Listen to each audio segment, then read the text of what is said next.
Power to the truth. This is Margo.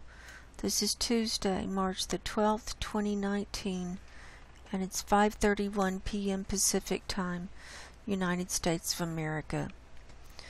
So, we're going to go over methane first, and then we're going to look at some sulfur dioxide, and we're going to follow up on the cyclone that we're following off the coast of Africa, and we're going to look at one more news item, and then we'll do the earthquake report. So what we're looking at, first of all, we're on CAMS, Copernicus Atmosphere Monitoring Services website. They pulled another fast one today. Yesterday they put up 1 day's worth of data for Sunday, so I showed that yesterday, and then this morning they had Monday's data up. I didn't record it, and then lo and behold, this afternoon when I'm getting ready to do the show, now they got Tuesday's data from a week ago, March the 5th, but Monday is gone. So this is where it ended at the end of Monday, with it releasing a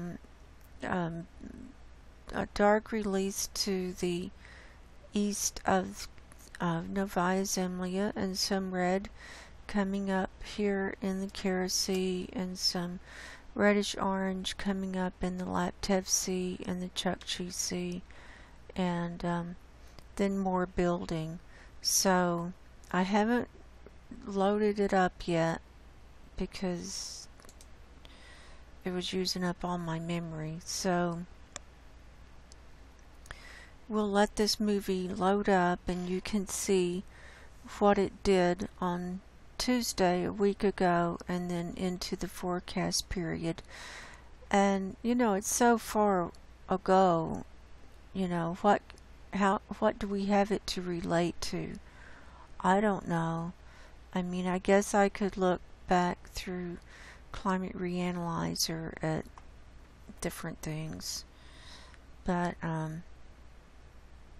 and try and match up, but you know, it's a moot point. We can see that it's coming up, and it's coming up out of the Arctic Ocean through the sea ice. There is sea ice. It's thin. It's not very good sea ice, but there is sea ice all through here, and we notice into the forecast period that it gathers and circles around this coast of Greenland, northern coast, and then there's a wave that moves back over.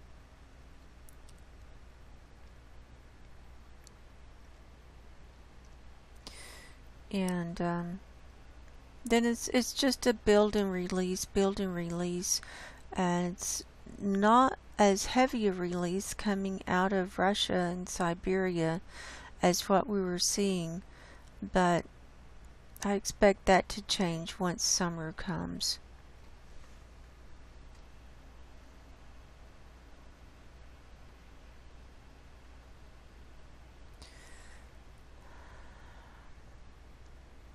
We see a large release up here in Canada. I'm going to show, okay, that was on the Arctic view. Now if we go to the North Pole view, we can see pretty much the whole northern hemisphere, and you can see the demarcation. It's quite a dramatic demarcation between the green and the blue. And so green is still a high release of methane. It's up in, you know, starting at this dark green is 1940 parts per billion, like that darker green, and then as it moves up, this bright green is about 1980 parts per billion, and the chartreuse is 2000 parts per billion, like over here. So that's still quite high release that we're seeing, and we're seeing at least that across most of the United States And as a background color, we're seeing the chartreuse and the 2000 as a background color throughout most of the northern hemisphere, in fact, or the majority of it, and then higher over here in China and India and all that. So let's load this movie up and you can see it, what's happening here.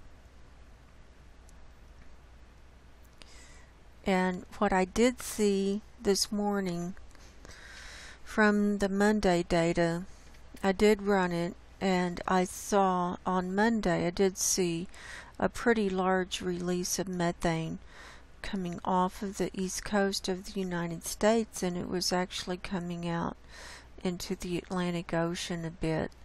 So we missed seeing that, but there will be more.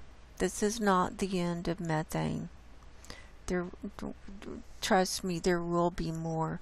We're seeing large releases in the northeast of the United States, wherever it's humid, and we're having rain, snow, even if it's not super cold, it's going to be releasing a lot of methane. We can see northern India again, very dark, and all of China, and it looks like Korea. And see, it's releasing in the ocean here, between the mainland, and this is Japan here. So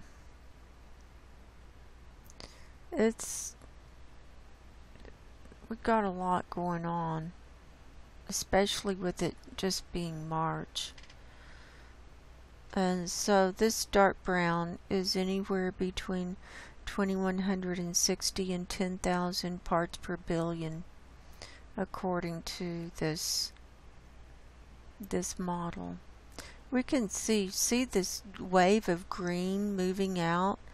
So and this is surface level, so it's releasing from the surface of the ocean, from the surface of the ground, through the ice, all of that.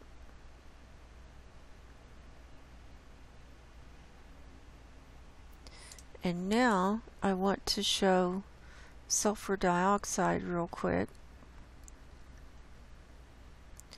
since we were looking at it in the last couple of days, having to do with earthquakes.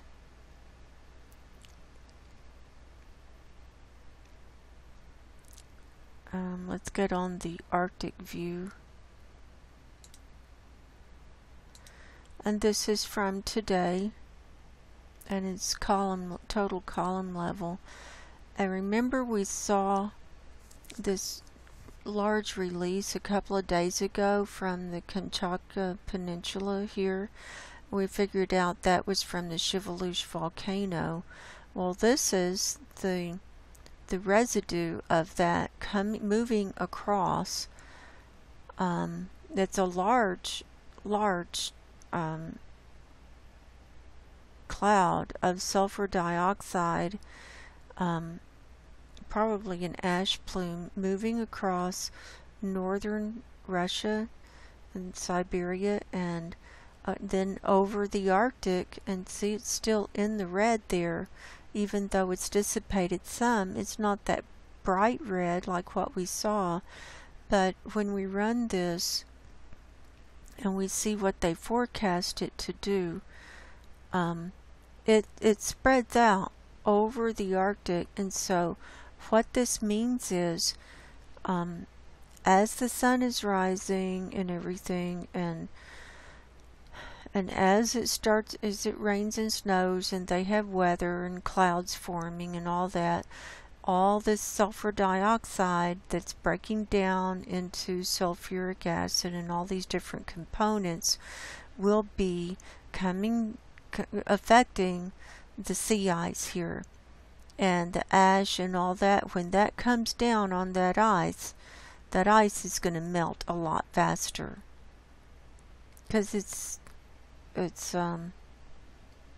sulfur, it breaks down into sulfuric acid when it rains.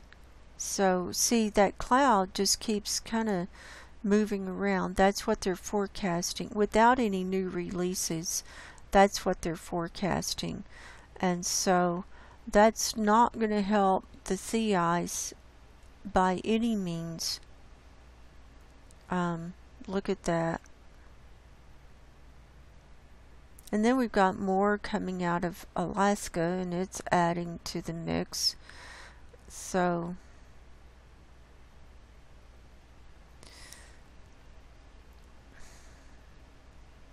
and then it's moving across into Canada, and so, you know, all of that will be getting that ash and the sulfur,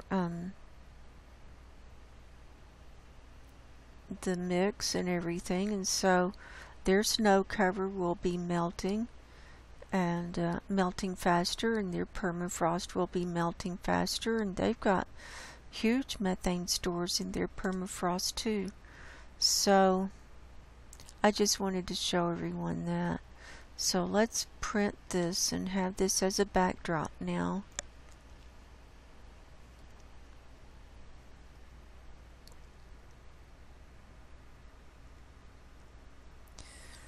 So now let's look at this Cyclone Idai down here off the coast of Africa, between Africa and Madagascar. This is Mozambique. This is Malawi.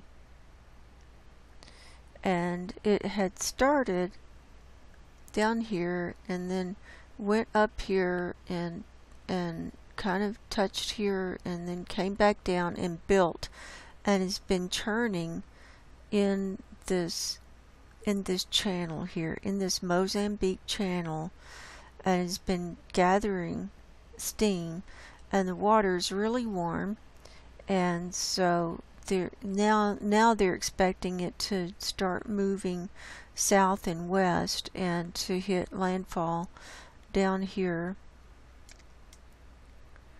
in this little niche around here by Friday. But it's well formed. They're saying it's still pretty small, but it's a cyclone, category 3, expecting it to go up to a category 4, maybe a category 5. So it can cause a lot of destruction. People have died already.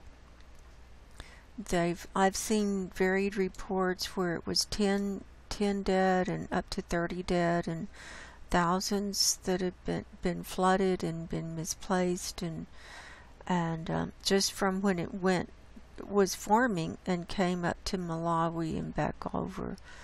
So this is a bad one. And so on Climate Reanalyzer, here's the precipitation, and we can see rain coming all the way across Africa here, and here's the eye of that storm here in the yellow. So I've got some articles that we're going to go over just in follow-up.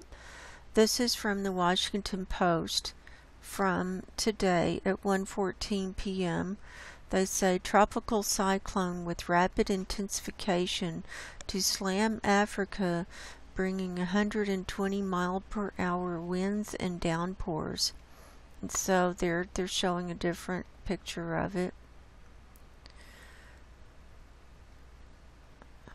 They're saying a typhoon warning center.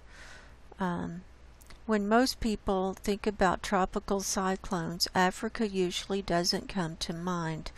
Idai, a Category 2 equivalent with 100 mile/hour winds, will make landfall in Mozambique later this week. The storm formed 40 miles off the shore of Mozambique early Saturday, drifting east-southeast over the Mozambique Channel during the day just above the tropical storm minimum threshold. Things didn't stay that way for long, though.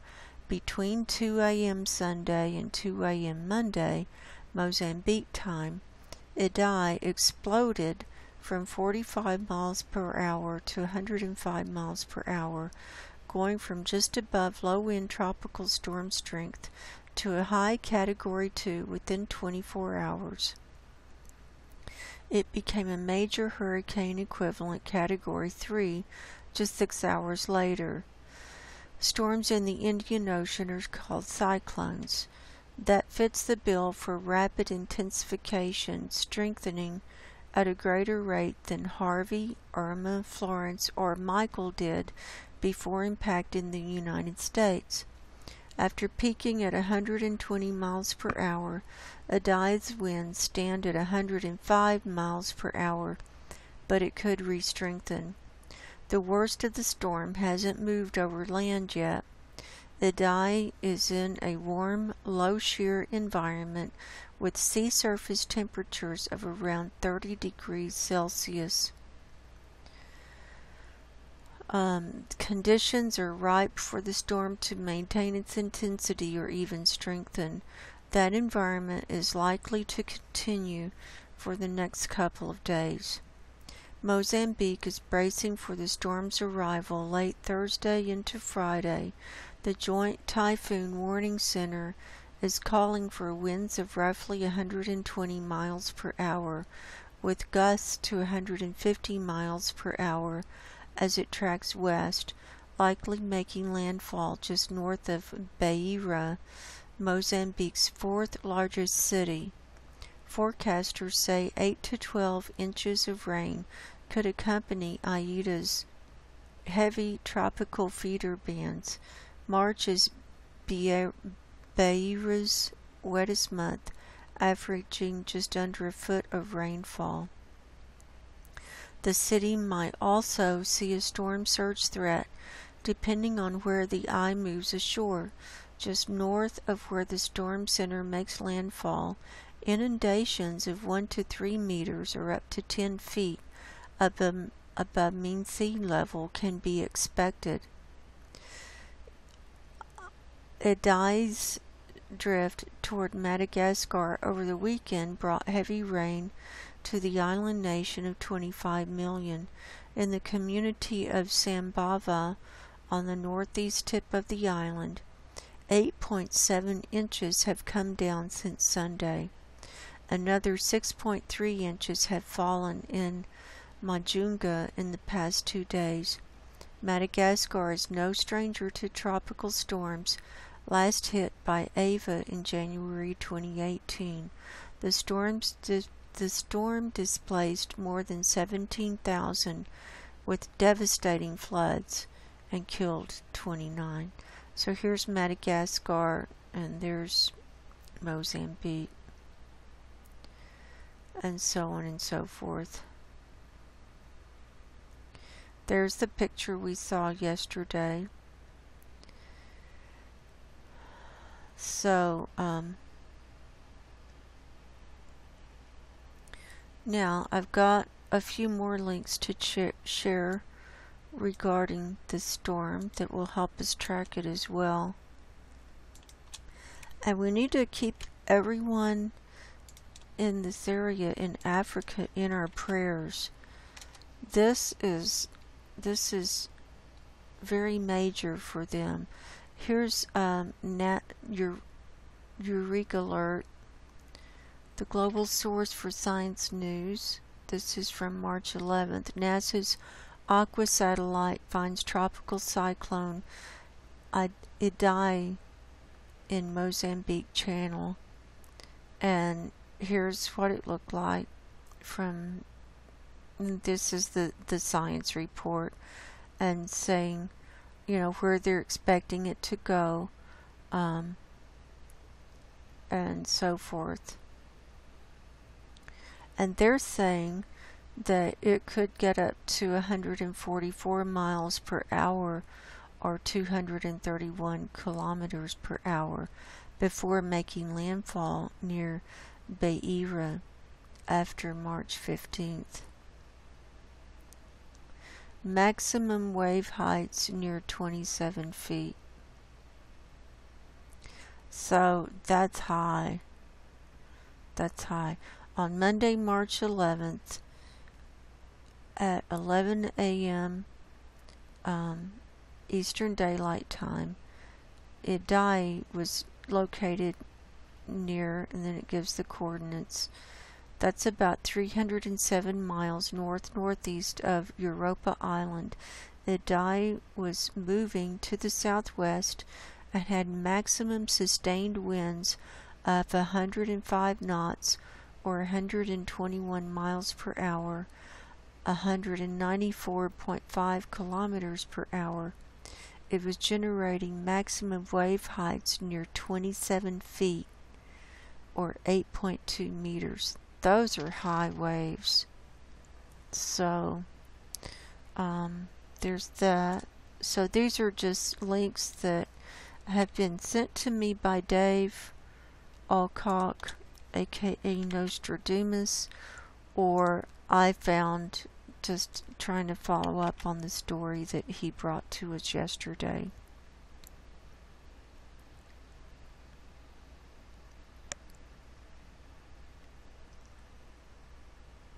So here's how it started.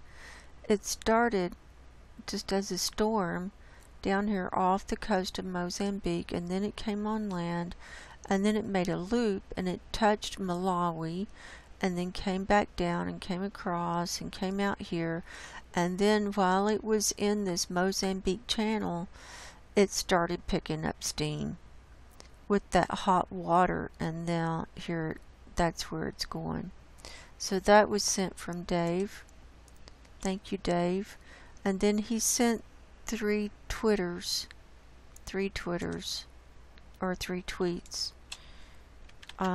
where some of the people in Malawi had taken pictures of the flooding. Look at that. That's flooding. This is, the picture shows traditional authority Tengani area in Nsanje district, one of the districts hit by the current floods in Malawi. The UN is working with Malawi government and other partners to support the response to the disaster and save lives. So this is serious, and this is before it's even done its worst. This is just while it's ramping up. So, like I said, we need to keep all of these people in our prayers. Uh-oh. I meant to paste and I didn't.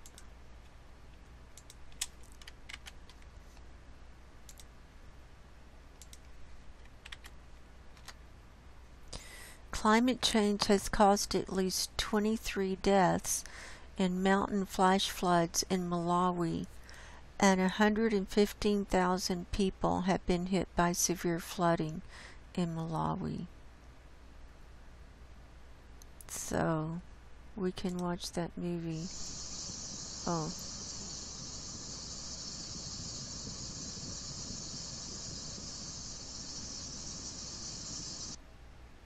So, there's that. And I've got one more tweet to share. So we'll keep tracking this and keep everyone informed. 30 killed, 230 displaced by Malawi floods. This is from Nigeria Serve. This was March the 10th at 1:56 p.m. Look at that. It just looks like the whole area is flooded. There's no roads or no yards, or I mean, it's just, that's awful. And so with that comes hard to get good drinking water. All kinds of diseases can come out of it, and you know, that's just sad. That's sad. So we need to pray for all these people. So next, gonna change the topic here, and we've got a news article about the nuclear industry. And this is from opb.org. And doesn't look like the ads are too bad. Oregon's small-scale nuclear company looks to build first plant in Idaho. Well, those ads are really bothering me. As coal plants retire across the country, Portland-based NuScale Power wants to replace some of that electricity with the small-scale nuclear reactors. This is what they're considering the new green. The new green movement, and they're using nuclear power. Now this is a small power plant. This is an artist's rendition of the NuScale nuclear power plant planned for construction in Idaho. That's exactly what some utilities in Utah have in mind for what would be the first NuScale plant. Utah Associated Municipal Power Systems wants to build a 720 megawatt nuclear plant in the Idaho National Laboratory site in Idaho Falls, using 12 of the small modular reactors developed by NuScale. Why do they want to build them in Utah? Why are they building them in Idaho? I don't understand that. Unless they provide power there, I don't know. It would produce a little more power than the average coal plant. Chris Colbert's Chief Strategy Officer at NuScale said the project plans and the regulatory approvals needed to build it are moving forward at a good pace, though the plant isn't scheduled to be operational until 2026, even if everything goes according to plan. Well, we probably won't be here by then. I'm planning on being gone way before then. The first one is always the challenging one, he said. Once we get that first one done, I think there's going to be a huge demand for it. The plant would be owned by Utah Associated Municipal Power Systems and operated by Energy Northwest, which currently operates the Columbia Nuclear Generating Station nuclear plant near Richland, Washington. Colbert said the real excitement for NuScale will come when the group of utilities gets its license to build the plant around 2023. He's hoping the Idaho project will be the first of many as the country makes the shift away from coal plants and into carbon-free energy. See, this is under the guise of the new green. Oh, we're going to lower our carbon footprint by going to nuclear. This just makes me sick. This is Satan's hand. You can see Satan's hand all over this. It just makes me want to throw up. Right now, I think there's about 15,000 megawatts of coal plant retirements announced, and it's going to be replaced with something. That something could be gas, wind, solar, hydro, battery storage, or NuScale plants. What we're looking to do is be part of that mix. And so on and so forth. So we'll leave the link below. If anyone wants to read this. NuScale is openly discussing future projects with 2 Canadian utilities and an energy commission in Jordan. So they plan on putting this stuff in worldwide, it looks like, and doesn't surprise me. And there will be more like this. So there you go. There's no getting away from it, no matter how much people protest or what they do, you know. It's just over. it's just time is up and we just need to get the hell out. That's what I think. So I'm going to pause and clear my cookies and make sure I have good recording quality, and then I'll come back for the earthquake report. Don't go anywhere. Okay, I'm back. So we have USGS pulled up for all magnitudes worldwide for the last 24 hours, and there are 239 earthquakes listed. And then if we look at 2.5 magnitudes and higher worldwide, there are 33 listed. So we can see that the magnitude has gone down, the number is still high, so, and things are still happening. It hasn't stopped. We're going to start down here near Batang, Indonesia, with this 4.9 that came in last night at 6:12 p.m. Quite deep, 559 kilometers deep. And this is to the north of Java in Indonesia. Let's finish up down here in the South Pacific. Next was a 4.2 near Abepura, Indonesia at 10 o'clock this morning, 47 kilometers deep.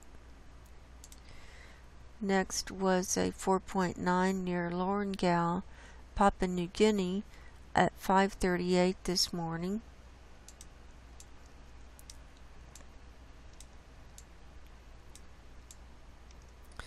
Then there was a 4.8 in the Fiji region at 8:25 last night, another deep one, 584 kilometers deep.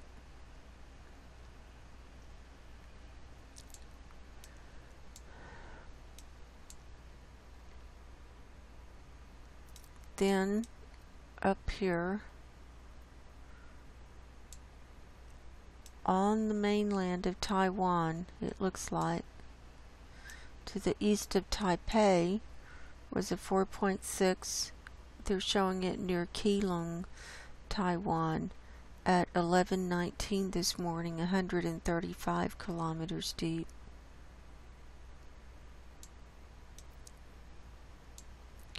Next was one in this Arabian Sea, right on this red line, off the coast of Oman, a 4.7 near Say, Oman, last night at 8:04 p.m.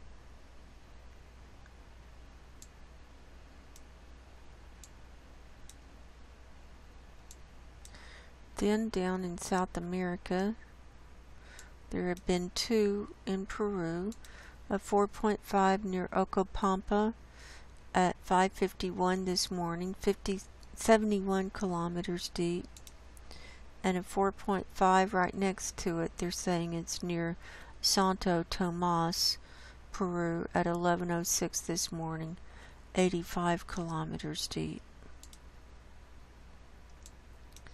Next, in Central America, we see one off the coast of Costa Rica, a 4.6 near Sardinal, Costa Rica, at 2:47 this morning. Then we have another one in the ocean in the Gulf of Tehuantepec,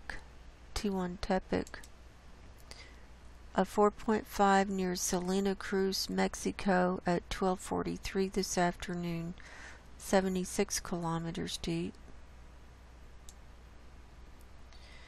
Now let's go to all magnitudes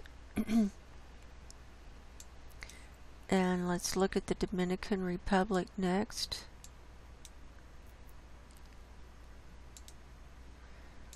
This area, we had 28 here, so that's an uptick and there was a large one down here. Well, a few larger ones.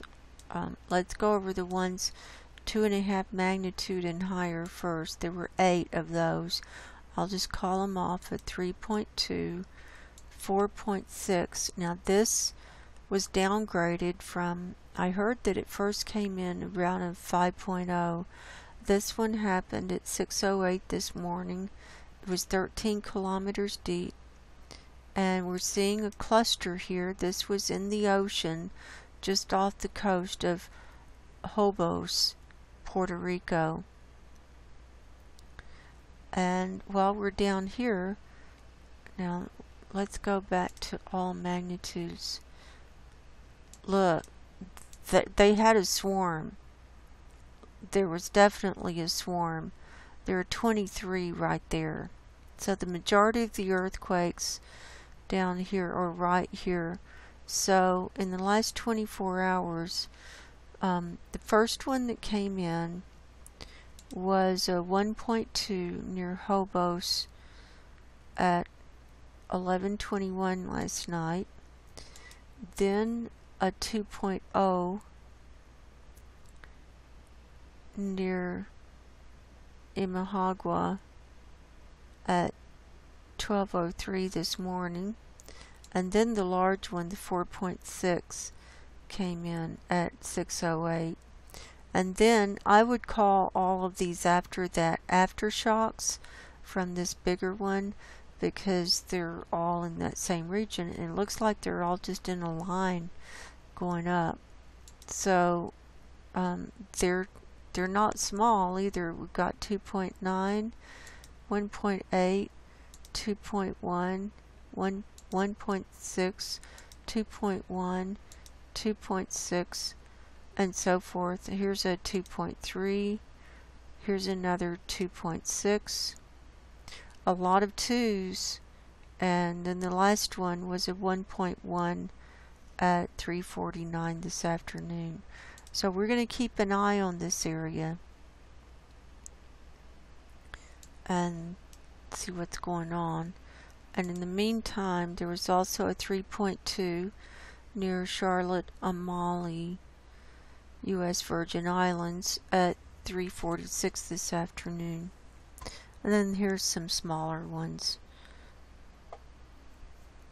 So, but the main ones are those, and looks like some over here on Santo Domingo, a 3.0 near Boca de Yuma at 9:32 this morning. Then here's on land was a 3.2 near Punta Cana at 7:47 last night. So let's move on over to Hawaii now. We've got 8 here on the map today. It looks like they're mainly clustering at Kilauea. And what have we got down here in the ocean? We've got 3 down here in the ocean, a 1.9, a 2.4, and a 2.3 all together there. Here's one near Mauna Loa, 1.7 near Honaunapupu at 2:51 this afternoon at a minus 1.6 kilometers depth. And then we've got 4 over here at Kilauea, 2.0 at minus 0.4 kilometers depth, another 2.0, a 1.8 at a minus 0.1 kilometers depth, and a 1.8. So that's still very active. Now let's move on up to Alaska. Nothing really in this chain down here. We've got 63 for all magnitudes on the map today. Remember yesterday we saw that cluster or a swarm up here in the Yakataga region. Let's see we still got some up there. It's slowing down. Let's see if we can just get those on the map. It is slowing down. There's only 11 here right now, and the last one was at 6:05 this evening. So they're still going on. The last one was a 2.0. And before that was a 1.7 at 5:26. And before that was a 1.9 at 3:36. So they're kind of spread out during the day. So that's still going on. And down here was a 3.3 near Chignik Lake, 123 kilometers deep. And then here's some in the Cook Inlet. Here's some up here near Redoubt Volcano, a 2.1 near Redoubt at 1:56 this afternoon, 131 kilometers depth. A 1.3 near Redoubt at 12:50 this afternoon, and a 1.6 near Redoubt at 7:43 this morning. Here's a larger one. It looks like a 2.1 near Sterling. And then here's Anchorage. It's pretty quiet, just a few peppered around. And then they're making their line up through the state. Here's a 2.2 near Cantwell. That's one of the larger ones. But we've got a swarm up here at Kobuk. We've got 11 here today. And we've seen it cluster up here before. So this 3.0 came in last night at 8:43 p.m. Then another 3.0 at 8:40 this morning. So 12 hours later, basically. And then a 4.3 at 8:52 this morning. These are all Pacific time. Then a 4.6 at 8:52, 10 seconds after this 4.3. This one, the first one came in at 41 seconds. And then the 4.6 came in at 51 seconds. Then a 3.1 at 9:22, 3.4 at 9:31, 3.4 at 9:53, 2.6 at 10:40, 2.2 at 12:23 this afternoon, 3.1 at 5:34 this afternoon, 0 kilometers depth, and a 3.0 at 5:48 this afternoon. So that's significant. Those are some large ones. And some of those high 4s could have been 5. In fact, they might have been 5 and they got downgraded. So Alaska is shaking. Definitely. Now coming on into the lower 48, we've got some movement on the New Madrid. We've got, look at this cluster, or this little stack. There are just 3 of them stacked up right here all together, almost at the same exact place.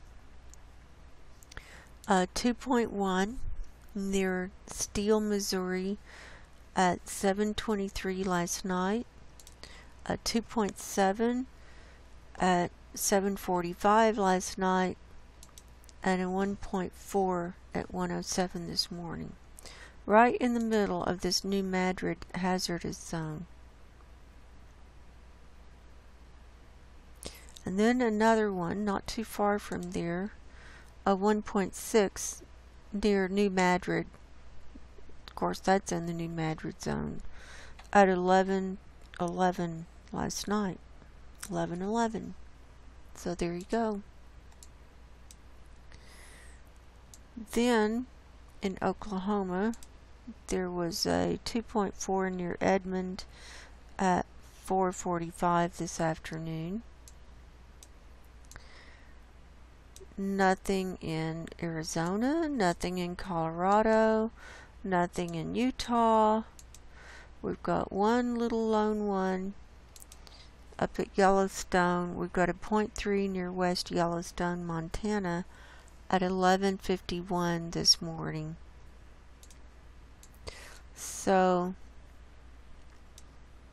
you want to see where they're going to build that nuclear plant. Did they say Idaho Falls? Well, here's Idaho Falls. So they want to build a nuclear power plant on the edge of Yellowstone. That's not real bright. That's just not real bright in my book.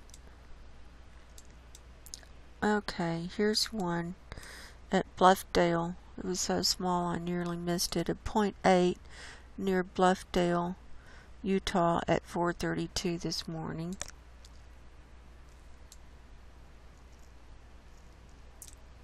Now coming into Nevada, we've got some small ones in the south. Here's a 1.4 near Goldfield. So that's calmed down. Remember we had a swarm down there at Goldfield the last few days. So that's calmed down. We've got two at Warm Springs, a 1.3 and a 1.4. The 1.3 was at 0 kilometers depth. And here's a 1.8 near Tonopah. And then here's some small ones in the Hawthorne area. And then coming up to the Reno area, here's a 0.9 near Truckee, California at 7:02 last night. Then north of Reno was a 0.4 near Cold Springs at 11:12 this morning. I think that's got it for Nevada. Now let's move on up to the Pacific Northwest.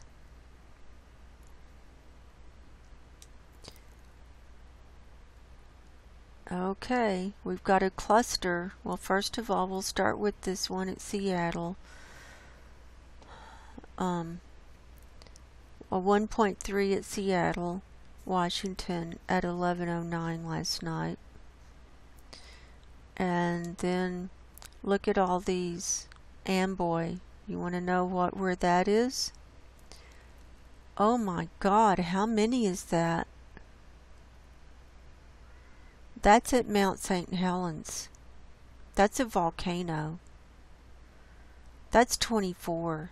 They're small, but the small ones count. Let's see if any of those are at a negative depth.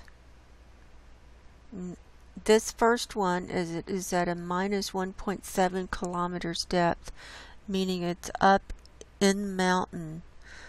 So, okay, so what we're looking at is right here. This is in the crater. This is Mount St. Helens, and that's the crater. Uh-oh.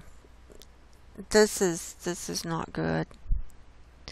So, I'm going to show you this on Google Earth. You're going to flip out. I did the first time I found this.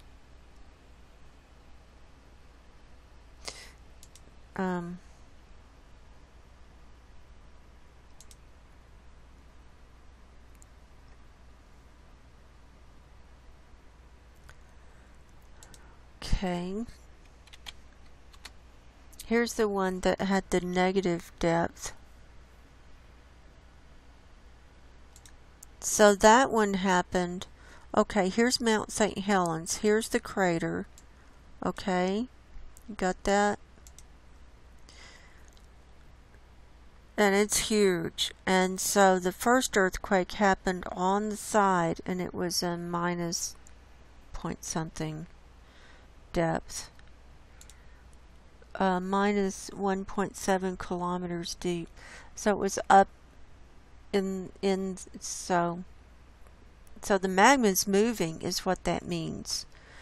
And then the others are, you can see they're in the crater.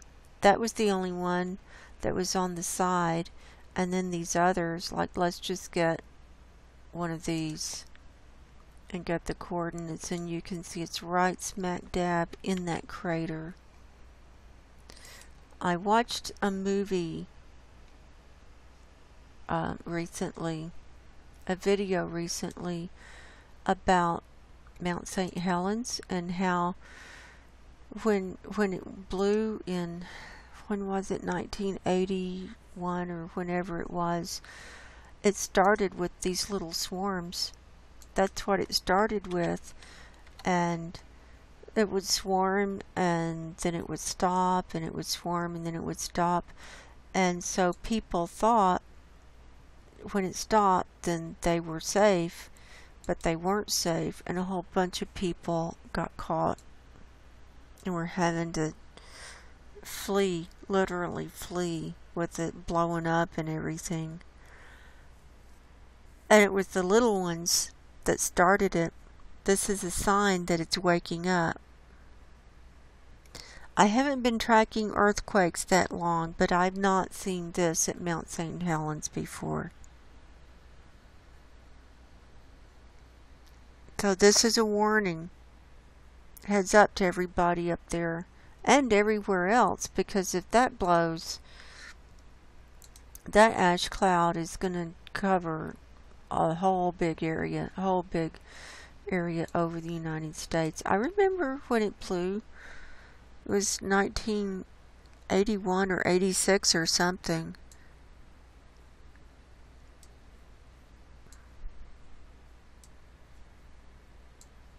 So, nothing in Oregon, but that was enough. That was 23. Nope, 24. That was 24 at Mount St. Helens. And we've got a lot of volcanoes along this coastline. I showed you those last week. We looked at those. And having earthquakes at volcanoes is not a good sign. Okay, to the east of Redding, we had a 1.3 at Millville today at 1:06 this morning. We had one there yesterday too. Then, coming on down,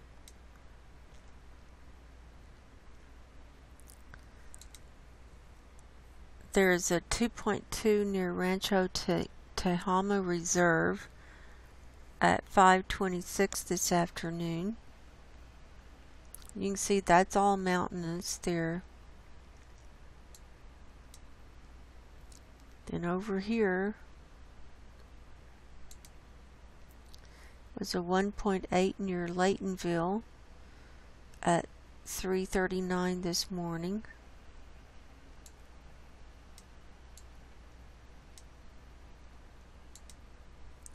Here's a 2.19 near Maxwell at 6:04 this evening. It's now 6:31. I got a late start. I thought I saw something at Shasta today. I thought I did. Let me do a little search here.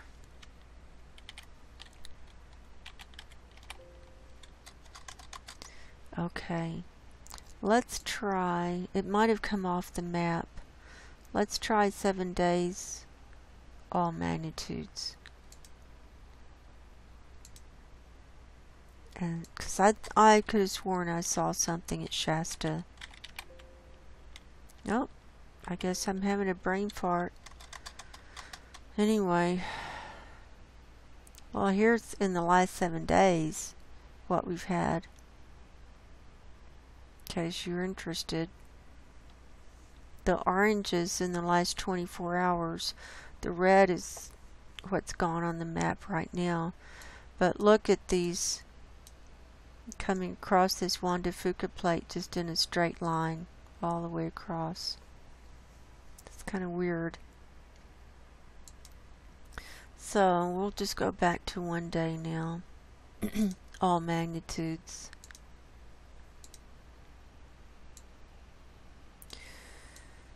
So we saw those.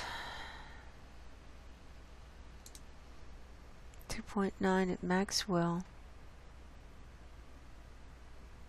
I don't know what's there. Anyway, now let's look at the geysers. We've got 20 here today. These are small. Most of these are under 1. We've got a couple that are 1, except for this 2. Well, that one's just on the map up there, but we're looking at this group right down here. But that's still quite a bit. Coming on down this west side in the ocean off the coast of San Francisco near Daly City was a 1.9. They're saying near San Francisco Zoo. That was the reporting station at 4:33 this morning. Then in the Hayward Fault Zone was a 2.7 near San Ramon at 10:16 last night. Moving on down was a 2.5 near Morgan Hill at 10:21 last night.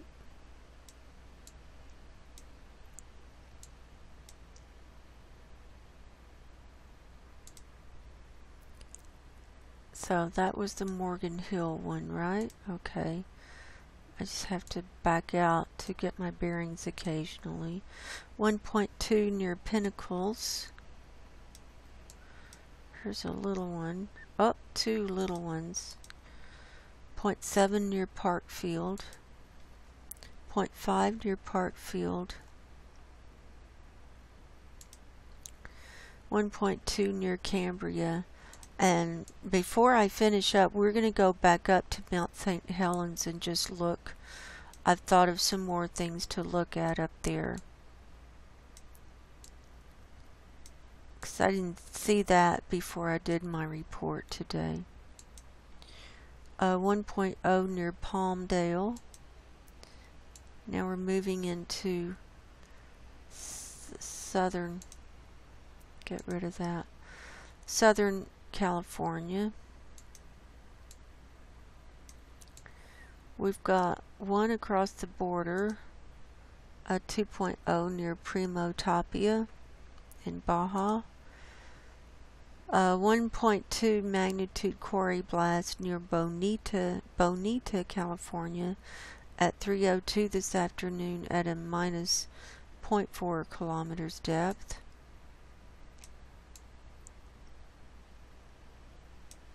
So, oh, here's one in the ocean. 2.9 near San Clemente Island off the northwest tip at 10:58 this morning. So in Southern California, we've got 40 on the map today, including a 1.4 at Bodfish and 1.0 near Johannesburg.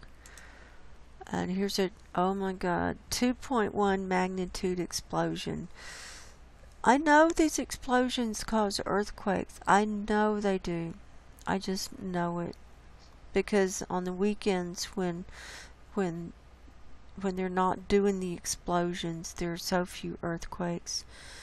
This explosion happened near Sandy Valley, Nevada, but it was actually in California at 3:30 this afternoon at 0 kilometers depth. Here's another quarry blast, a 1.6 magnitude near Los Algodones, but it was in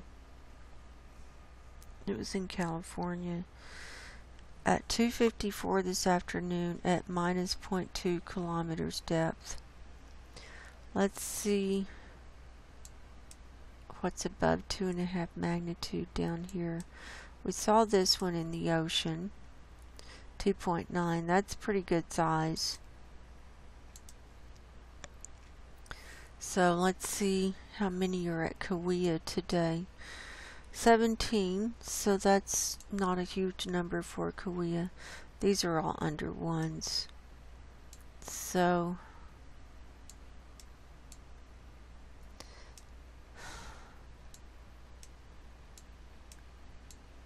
there's that 2.1 explosion. We just don't need that. Seriously, we just don't. Here's a minus 0.4 magnitude near Searles Valley. 1.1 near Coso Junction.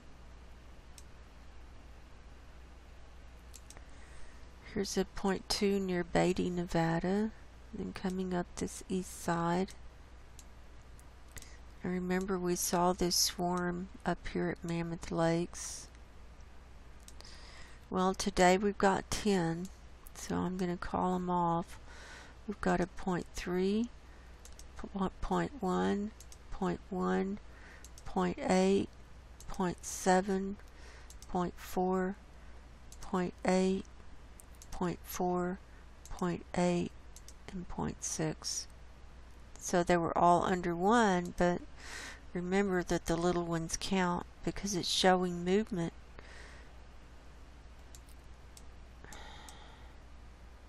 Here's one, Mono Valley, 0.9 near Bridgeport. Is there more than one there? No, just one. I think we've got California covered. Let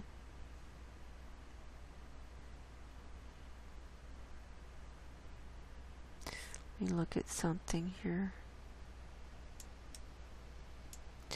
I am just not oh, here's Shasta up here. Mount Shasta. No, I'm not seeing any earthquakes up there. So let's go back up to Mount St. Helens. And look at the magnitude of these, because I forgot to do that. This started with a 1.0 that was on the side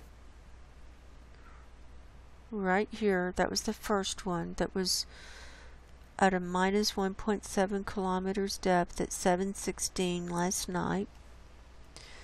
And then there was a 0.5 at 7:19. All of the rest of these are at a positive depth. They were underneath the ground. They weren't a negative depth. So I'm not going to call them out unless they're negative depth as far as the depth. 0.3 at 9:19. 20 seconds after the other one. 0.1, I mean 7:19, not 9:19.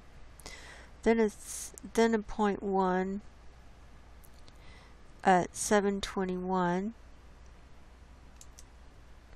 and then a 0.5 at 7:21. That was 30 seconds after the other one. Then a 0.3 at 7:22, 0.8 at 7:23. These were just like a minute or two apart. I wonder what was going on. 0.4 at 7:24, 0.7 at 7:26, 0.9 at 7:26. That was about 40 seconds after the other one. 0.7 at 7:28, 0.1 at 7:28. That was 23 seconds after the other one. 0.8 at 7:31, 0.8 at 7:33, 0.4 at 7:34, 0.6 at 7:36, 0.1 at 7:36. That happened, oh sorry, hit the mic, 21 seconds after the other one. A 0 magnitude at 7:37. These are all last night. A minus 0.1 at 7:38. 0.2 at 7:40. A 0.4 at 7:41. 0.6 at 7:42. A 0 magnitude at 7:43. And a minus 0.4 at 7:59. That was the last. So almost 24 hours ago it stopped. So all of those 24 happened in it started at 7:16 last night and went until 7:52 last night. So a little over 30 minutes. 40 minutes. So in 40 minutes all those happened. Boom, boom, boom, boom, boom. I'd love to know what happened there. We may never know. But that's significant. So we're going to keep an eye on that, definitely. Well,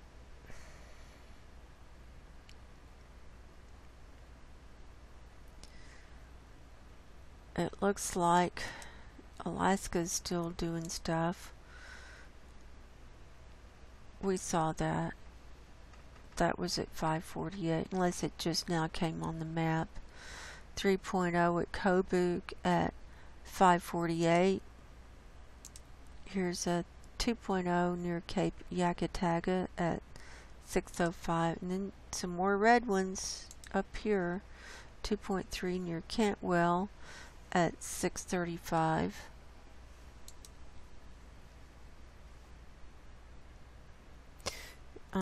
Here's some more at Talkeetna, Anchorage, Valdez, and so on. Let's see if there were any major or larger ones that came in. Maxwell. Yeah, I got that.